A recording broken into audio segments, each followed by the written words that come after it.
There's long been rumors as to how exactly rainbows are made in Equestria. While a great amount of Pegasi ponies are employed in the rainbow department of the weather factory, almost all of them do the low-end work.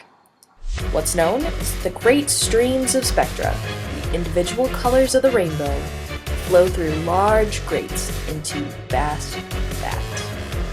From there, workers carefully and equally mix the spectra into the coagulated rainbow pools that dot and run through the factory and surrounding city. Next, that mixture is pumped to the floor below, where other employees atomize it and store it until the active weather Pegasi deploy it in the field. However, no one knows how individual spectra is made. Supplies are never seen being brought in, leaving not even a clue what goes into a rainbow. Tourists, when visiting the factory, are treated to an extremely foreboding and plain wall, with massive solid doors bearing entry to any pony at any time.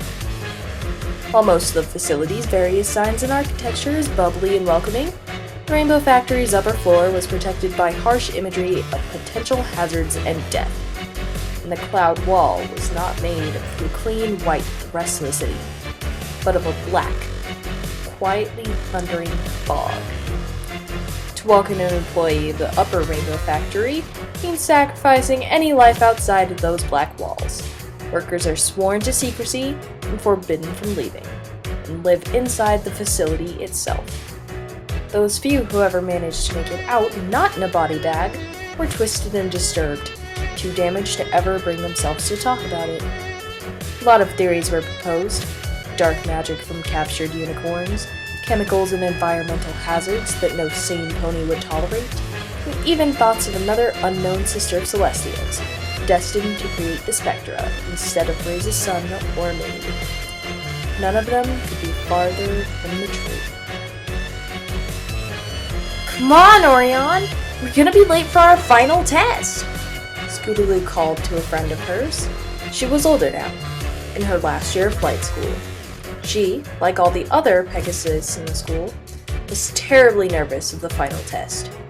Those that passed were granted freedom into the world to find their cutie marks if they hadn't yet, and become working ponies.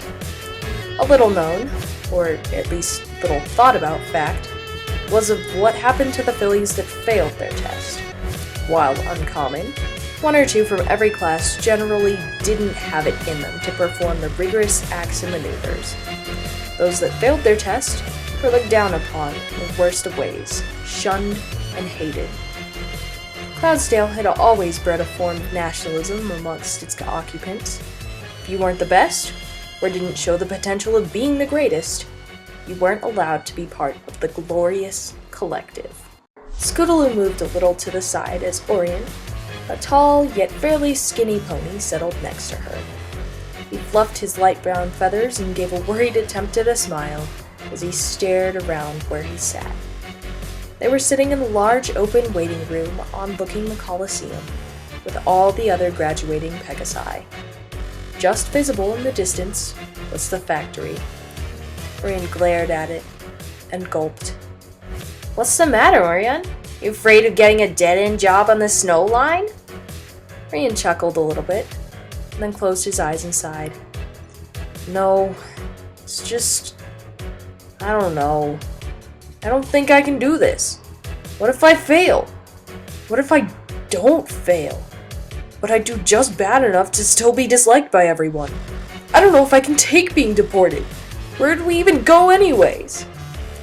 Scootaloo gave Orion a friendly punch. No one knows, you dolt. You're not gonna fail. Everyone here is gonna be just fine. I know I will at least pass. She laughed. Thanks to the tips from Rainbow Dash, I'm sure to be fine. Oh, yeah, sure. That reassures me. That's actually just as, if not even more reassuring than the psychopathic hate every pony here seems to love to spread. Quit panicking, Scaredy Wings, Scootaloo replied. The only one here I think might even fail is that yellow pony over there with the dark green mane. She's the one who was out sick for that month, you know. Oh yeah. Orion remembered as he craned his head in the other pony's direction. The one who had that bad case of hoof and wing. She looks pretty confident, though. I suppose we'll see, Scootaloo trailed. Turning to look at the factory itself, it gave her chills, not of fear, but of pride. I hope I get some cool active weather job. Can you imagine everyone in Ponyville or Philadelphia staring up at me going, "There goes Scootaloo, such an amazing flyer." From Cloudsdale, there can be no doubt. She smiled in excitement, forgetting her tension for the moment. That would be something, I'll admit. Mind you, just coming from Cloudsdale, who wouldn't be in awe? Exactly. Praise the flock. Praise the flock. Places, every pony. A massive, buff Pegasus walked towards the entrance to the Coliseum. We're going to do this by name. Your adjudicators are on the east side of the field. Do not, I repeat, do not fly too far to the west. If they lose sight of you for any reason, you'll be failed immediately. Take deep breaths, stretch your wings one last time. The test will consist of 3 sections: weather clearing, agility, and finally recovery. Clear the clouds, fly through the hoops, and then fly to the marked elevation. Close your wings for at least 3 seconds, any less and you'll fail. But keep in mind, there's no extra points for extra seconds. Finally, recover before you hit the cloud floor. Understood? Any questions?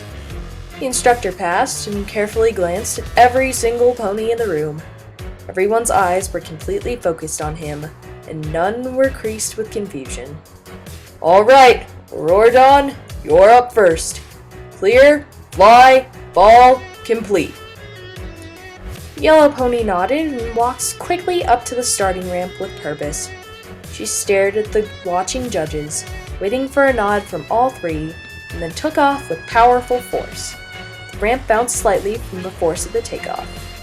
Every pony watched as Aurora quickly reached the starting altitude, and then began a direct and purposeful attack on the positioned clouds. With expert timing and intelligent angles, the sky was soon empty of any moisture. Scootaloo and Orion watched with open mouths as they watched the first testee pull fast and tight turns, expertly shooting dead center through each and every hoop. Finally, Aurora pulled herself up to the proper altitude, hovered, and closed her wings. The group of students gasped as she started plummeting down towards the clouds and counted breathlessly. 1, 2, 3. They sighed as they watched her wings open in the correct amount of time, collectively holding that relief. Suddenly, Aurora's wings whipped upwards, and the group of students flinched in horror as they all heard the loud, hollow snap, only to be suddenly replaced by an unending, piercing scream. Many, like Orion, shielded their eyes with their wings, as others, like Scootaloo, could only watch, terrified, as the blur of yellow, green, and red plummeted to a cloud with a dull thump.